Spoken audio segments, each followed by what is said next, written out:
श्री शिवाय नमस्तुभ्यम। देखिए आज का ये वीडियो हम सभी के लिए बहुत ही खास होने वाला है और बिल्कुल नया होने वाला है, क्योंकि कल के दिन पड़ रही है बसंत पंचमी की विशेष तिथि। पूरे साल में पड़ने वाली ये तिथि ऐसी होती है जिस दिन हम अपने बच्चों के लिए कुछ उपाय करते हैं, जिस दिन हम अपने व्यापार के लिए कुछ उपाय करते हैं, जिस दिन हम अपने रोग मुक्ति के लिए, बीमारी को दूर करने के लिए कुछ उपाय करते हैं, अपने घर में धन धान्य की बढ़ोतरी के लिए, माता लक्ष्मी की तथा माता सरस्वती की एक साथ कृपा प्राप्त करने के लिए कुछ बहुत ही खास उपाय करते हैं। पूज्य गुरु जी ने अपनी शिव महापुराण की कथा में बसंत पंचमी के लिए बहुत ही खास उपाय बताए हैं, जो आज आपको इस वीडियो में बताए जाएंगे। तो चलिए जानते हैं इन विशेष उपायों के बारे में। लेकिन उससे पहले एक प्रार्थना, अगर आप चैनल पर नए हैं तो कृपया चैनल को सब्सक्राइब अवश्य कर लें। देखिए बसंत पंचमी की तिथि पूरे साल में सिर्फ एक बार पड़ती है, और वो भी माघ के महीने में।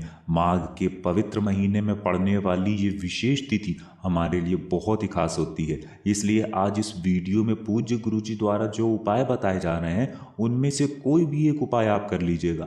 जो उपाय आपके लिए हो उस उपाय को आप करिएगा, और आप कुछ ही दिनों के अंदर देखेंगे कि गुरु जी ने जैसा कहा है वैसे ही आपकी मनोकामना परिपूर्ण होना शुरू हो जाती है। पूज्य गुरु जी कहते हैं कि बसंत पंचमी के दिन अगर एक फूल भी शिवलिंग के ऊपर समर्पित कर दिया जाता है तो महादेव हमारी मनोकामना को बहुत ही जल्द परिपूर्ण कर देते हैं। तो चलिए जानते हैं पूज्य गुरु जी द्वारा बताए गए पहले उपाय के बारे में। इस उपाय के लिए आपको एक काली मिर्च ले लेनी है। एक काली मिर्च का दाना आपको सिर्फ ले लेना है। फिर इसी के साथ आपको ले लेना है एक चावल का दाना। चावल का दाना लेते समय आप ध्यान रखेंगे कि ये कहीं से भी टूटा हुआ नहीं होना चाहिए, खंडित नहीं होना चाहिए, क्योंकि कोई भी सामग्री हम लोग खंडित शिवलिंग के ऊपर समर्पित नहीं करते हैं। फिर इसी के साथ आपको ले लेना है एक लोटा जल।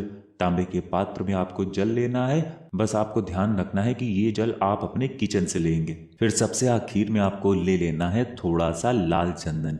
लाल चंदन अगर आपके पास पाउडर के फॉर्म में है तो आप उसका इस्तेमाल कर सकते हैं, या फिर आपके पास लाल चंदन की लकड़ी है तो उसको आप घिस कर उसका इस्तेमाल कर सकते हैं। अब देखिए ये सारी सामग्री लेकर आपको शिवालय पहुंच जाना है। ये उपाय आप शाम को प्रदोष काल में करेंगे तो आपके लिए सबसे उत्तम होगा।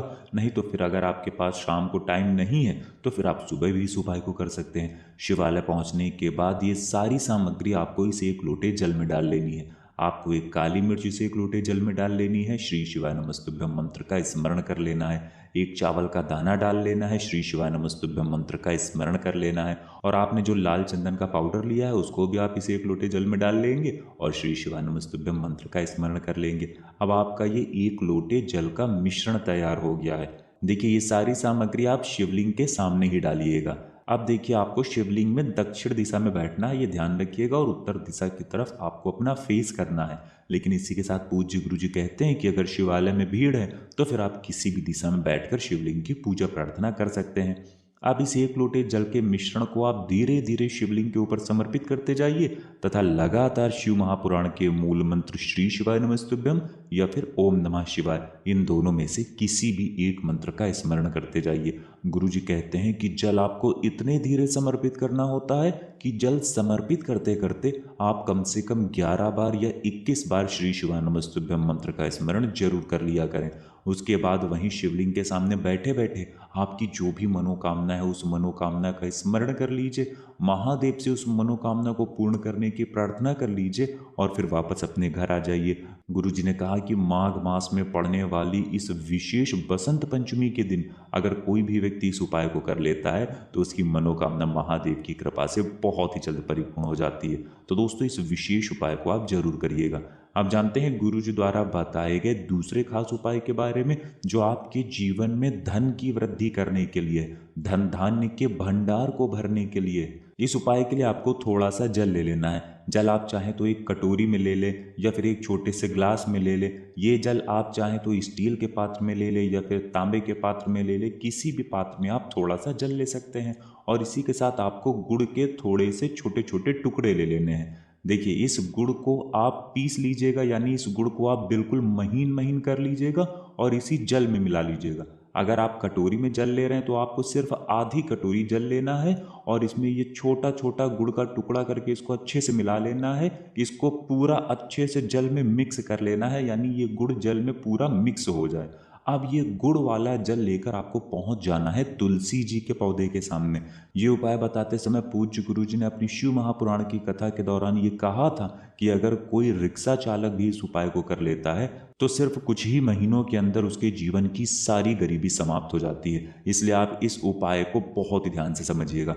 देखिए, इस कटोरी में आपने ये गुड़ वाला जल तैयार कर लिया और ये जल लेकर आप तुलसी जी के पौधे के सामने पहुंच गए। अब ये जल आपको तुलसी जी की जड़ में 7 बार में समर्पित करना है। देखिए, ये जल आपको पूरा एक बार में नहीं समर्पित कर देना है और डायरेक्ट नहीं समर्पित करना है। थोड़ा सा जल आपको अपने हाथ में लेना है, यानी अपनी उंगली में लेना है और अपना नाम व गोत्र बोलना है और तुलसी जी में समर्पित कर देना है। फिर थोड़ा सा जल अपनी उंगली में लेना है, यानी अपनी हथेली में लेना है, अपना नाम व गोत्र बोलना है और जल समर्पित कर देना है। ऐसे ही आपको 7 बार अपनी उंगली में ये जल लेना है, यानी अपनी हथेली में ये जल लेना है और 7 बार अपना नाम व गोत्र बोलना है और ये पूरा जल आपको 7 बार में समर्पित कर देना है। उसके बाद तुलसी जी से प्रार्थना करते हुए आपको वापस आ जाना है। गुरु जी कहते हैं कि पंचमी की तिथि में धन प्राप्ति के लिए सबसे अचूक उपाय अगर कोई है तो वो यही है। ये उपाय करने के बाद आपके जीवन में चाहे जैसी दरिद्रता चल रही हो, चाहे जितनी निर्धनता चल रही हो, आपके जीवन में माता लक्ष्मी की कृपा जरूर प्राप्त होती है। बस आपको ध्यान रखना है कि इस उपाय को आप सूर्यास्त के पहले ही कर लीजिएगा। सूर्यास्त के बाद आप इस उपाय को नहीं करेंगे तो जिन लोगों के जीवन में धन की कमी है वो इस उपाय को जरूर कर लें।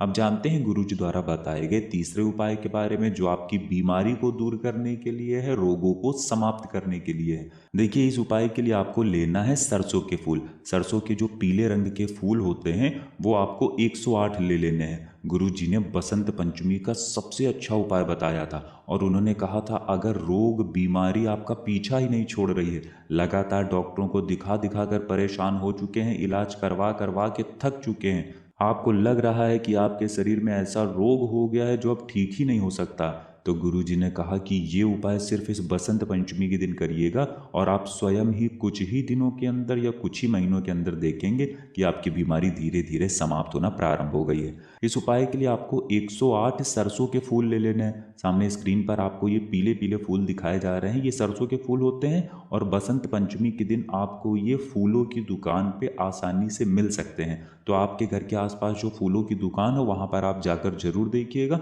अगर आपको रोग या बीमारी को समाप्त करना है तो इस उपाय को जरूर करिएगा। 108 गिन कर आपको ये पीले फूल ले लेने हैं और ये लेकर आपको पहुंच जाना है शिवालय। इस उपाय को आप पूरे दिन में किसी भी समय कर सकते हैं। अब आप शिवलिंग के सामने बैठकर ये सारे फूल चाहे तो एक एक करके समर्पित कर दें या फिर एक साथ समर्पित कर दें। अगर एक एक करके समर्पित कर रहे हैं तो एक फूल समर्पित करिए और श्री शिवाय नमस्तुभ्यं मंत्र का स्मरण करिए, दूसरा फूल समर्पित करिए, श्री शिवाय नमस्तुभ्यं मंत्र का स्मरण करिए। ऐसे आप जब पूरे 108 फूल समर्पित कर लें तो आपको अवधूतेश्वर महादेव से प्रार्थना कर लेनी है। आपको बीमारी दूर करने की प्रार्थना करते हुए फिर वापस अपने घर आ जाना है। गुरु जी ने कहा कि बसंत पंचमी के दिन अगर आप पीले रंग के ये फूल शिवलिंग के ऊपर समर्पित कर लेते हैं तो हम आपको इस व्यासपीठ से यकीन दिलाते हैं कि आपकी बीमारी में बहुत ही जल्द आराम मिलना शुरू हो जाएगा।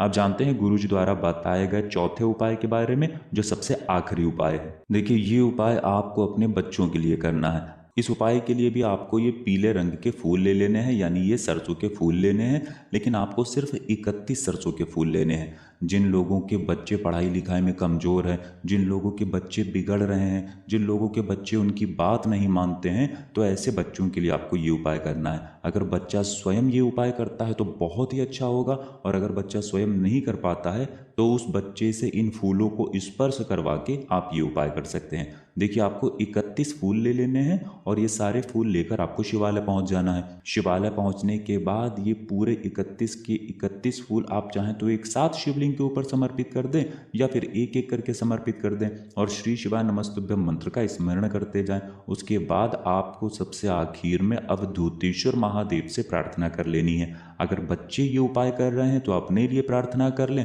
और अगर माता पिता उनके लिए ये उपाय कर रहे हैं तो उनके माता पिता प्रार्थना कर लें कि उनके बच्चे जो गलत संगत में पड़ गए हैं, या फिर जिनके बुद्धि ज्ञान विवेक में कमी है, या फिर जिनके बुद्धि ज्ञान विवेक में कमी है, तो जिस भी प्रकार की बच्चों से संबंधित आपकी समस्या है उसको दूर करने की अवधूतेश्वर महादेव से प्रार्थना कर लीजिए और फिर वापस अपने घर आ जाइए। पूज्य गुरुजी कहते हैं कि बसंत पंचमी का दिन माता सरस्वती को समर्पित होता है और माता सरस्वती बुद्धि ज्ञान विवेक की दात्री हैं। इसलिए आपको ये उपाय अपने बच्चों के लिए जरूर करना चाहिए। देखिए, अगर आपके पास ये पीली सरसों के फूल उपलब्ध नहीं हो पाते हैं, बहुत से ऐसे लोग हैं जिनके पास ये पीली सरसों के फूल उपलब्ध नहीं हो सकते हैं, तो फिर आप ऐसी स्थिति में इनके स्थान पर सफ़ेद रंग के फूलों का भी इस्तेमाल कर सकते हैं। 108 पीले रंग के फूल नहीं है तो 108 सफ़ेद रंग के फूल ले ले, और अगर 31 पीले रंग के फूल नहीं है तो 31 सफ़ेद रंग के फूल ले ले।